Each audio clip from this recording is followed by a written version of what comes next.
প্রতিটি সাম্রাজ্যেরই একদিন জন্মদিন থাকে। ইতালিয়ান ফুটবলের ছিল কোনো ট্রফি দিয়ে নয়, কোনো কিংবদন্তি দিয়ে নয়। শুরুটা হয়েছিল একটি বন্দরে। 1890-এর দশক।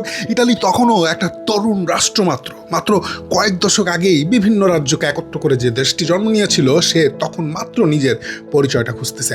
উত্তরে শিল্পায়নের ধোঁয়া উঠতেছে, দক্ষিণে কৃষক এখনও দারিদ্র্যের সঙ্গে লড়ছে। মিলান, তুরিন, জেনোয়া দ্রুত ইউরোপের শিল্পনগরীতে পরিণত হচ্ছে। ঠিক এই সময়গুলোতেই ব্রিটিশ ব্যবসায়ী, প্রকৌশলী আর নাবিকেরা নিয়মিত আসতে শুরু করেন সেই জেনোয়া বন্দরে, যেইখানে তারা সাথে করে নিয়ে এসেছিল একটা চামড়ার বল।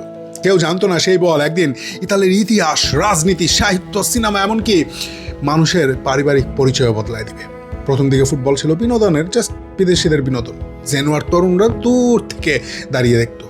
তারপর একদিন তারা নিজেরাও খেলতে শুরু করলো। ইতিহাসের বড় বিপ্লব এমন খুব নীরবেই হয়, ঠিক এটাও তেমন এক বিপ্লব ছিল, প্রথম বিপ্লব। এরপর 1898 সাল, একটি নতুন দেশের নতুন স্বপ্ন। 1898 সালের 26শে মার্চ প্রতিষ্ঠিত হলো ফেডারেশনে ইতালিয়ানা গুয়েকো ক্যালসিও, সংক্ষেপে FIGCI অর্থাৎ বাফোফে। সেই বছরে অনুষ্ঠিত হলো ইতালির প্রথম জাতীয় ফুটবল চ্যাম্পিয়নশিপ। অংশ নিয়েছিল মাত্র 4টি ক্লাব, দর্শক ছিল হাতে গোনা। আজকের মতো কোটি কোটি ইউরো টেলিভিশনের চুক্তি হয়তো ছিল না আলোকসজ্জায় ঝলমলে স্টেডিয়াম, কিন্তু ছিল একটা স্বপ্ন। কেউ তখনও বুঝতে পারেনি এই ছোট্ট প্রতিযোগিতায় একদিন পৃথিবীর সবচেয়ে মর্যাদাপূর্ণ লিগগুলোর একটিতে পরিণত হবে। ইতালি তখনও একটা দেশ, কিন্তু গোটা একটা মানুষ না। ইতালির মানচিত্র এক ছিল, কিন্তু মানুষের জীবন এক ছিল না। উত্তরে ছিল শিল্প, শিক্ষা, অর্থনীতি, ঠিক দক্ষিণে ছিল উল্টোটা, বেকারত্ব, দারিদ্র্য, অবহেলা।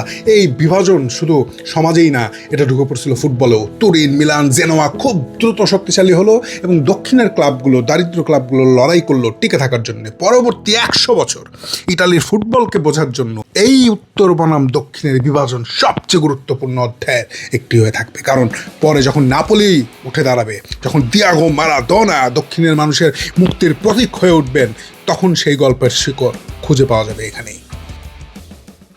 20 শতকের শুরুতে ইতালির মানুষ বুঝে গেল ফুটবল শুধু বিনোদন নয়, এটা একটা পরিচয়। তুমি কোন শহরের?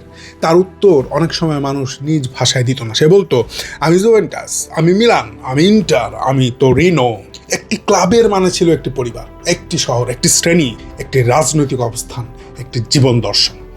ইতালিতে ফুটবল তখন ধীরে ধীরে খেলা থেকে সংস্কৃতিতে রূপ নিচ্ছে। আর তখনই ইতালির ইতিহাসে প্রবেশ করতে যাচ্ছেন এমন একজন মানুষ, যিনি বুঝেছিলেন একটি ফুটবল দল দিয়েও পুরো জাতিকে নিয়ন্ত্রণ করা যায়। তার নাম বেনিতো মুসোলিনি।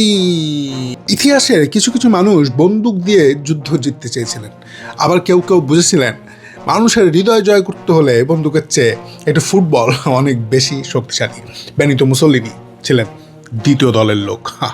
1922 সাল, ইতালি প্রথম বিশ্বযুদ্ধ শেষ হয়েছে মাত্র কয়েক বছর আগে। অর্থনৈতিক ভেঙে চুরমার, বেকারত্ব বেড়েছে, রাস্তায় অস্থিরতা, সংসদ দুর্বল, মানুষের মনে ক্ষোভ। এই বিশৃঙ্খলার মধ্যেই ক্ষমতায় এলেন একজন মানুষ, বেনিতো মুসোলিনি। তিনি শুধু একজন রাজনীতিবিদ ছিলেন না, তিনি ছিলেন একজন প্রচারক। তিনি জানতেন একটি দেশের মানুষকে শাসন করতে চাইলে প্রথমে তাদের কল্পনাকে নিয়ন্ত্রণ করতে হবে, আর সেই কল্পনার সবচেয়ে শক্তিশালী মঞ্চ হয়ে উঠল ফুটবল। মুসোলিনি ইতালিকে শুধু রাজনৈতিকভাবে এক করতে চাননি, তিনি চেয়েছিলেন পৃথিবী যেন ইতালিকে ভয় করে। কারখানা তৈরি করা যায়, ইতালিতে রাস্তা বানানো যায়, কিন্তু জাতীয় গর্ব সেটা করতে হয় মানুষের আবেগ দিয়ে।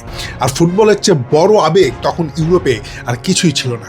রাষ্ট্র স্টেডিয়াম নির্মাণে বিনিয়োগ শুরু করলো, জাতীয় দলকে দেওয়া হলো সর্বোচ্চ গুরুত্ব, ফুটবলাররা হয়ে উঠলেন রাষ্ট্রীয় প্রতিনিধি। প্রতিটি জয়কে দেখানো হতো ফ্যাসিবাদী ইতালির শ্রেষ্ঠত্বের প্রমাণ হিসেবে। 1934, একটি বিশ্বকাপ যা আজও বিতর্কের আগুনে জ্বলছে। ফিফা বিশ্বকাপের দ্বিতীয় আসর, আয়োজক ইতালি। মুসোলিনি জানতেন এই বিশ্বকাপ জিততেই হবে যে কোনো মূল্যে।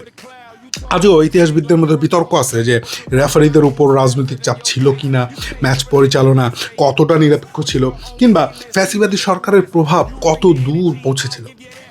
অনেক প্রশ্নের উত্তর আজও অন্ধকারে, কিন্তু একটি সত্য অস্বীকার করার উপায় নেই, ইতালি বিশ্বকাপ জিতেছিল, রোম উল্লাসে ভেসে গিয়েছিল। কিন্তু শুধু রাজনীতি দিয়ে বিশ্বকাপ জেতা যায় না, প্রয়োজন ছিল একজন অসাধারণ কোচের, এবং সেই মানুষটির নামই ভিক্টোরিও পোজ্জো। তিনি বিশ্বাস করতেন তারকা ম্যাচ জিতায় দল ইতিহাস লেখে। তার ইতালি ছিল সংগঠিত, শৃঙ্খলাবদ্ধ, কঠোর। কেউ বল নিয়ে যতটা দৌড়াতো তার চেয়ে বেশি দৌড়াতো বল ছাড়া, আউট অফ দ্য পজিশন। এই জন্য বেলিংহামরা আমার সেরা লাগে। This is football mate, collective football. কিন্তু তখন এইটার কোনো নাম ছিল না, তখন নাম একটাই, ইতালি। 1934 সাল বিশ্ব চ্যাম্পিয়ন, 1936 সাল অলিম্পিক চ্যাম্পিয়ন, 1938 সাল আবার চ্যাম্পিয়ন। আজও ফুটবল ইতিহাসে পরপর 2বার বিশ্বকাপ জেতা একমাত্র কোচ ভিক্টোরিও পোজ্জো।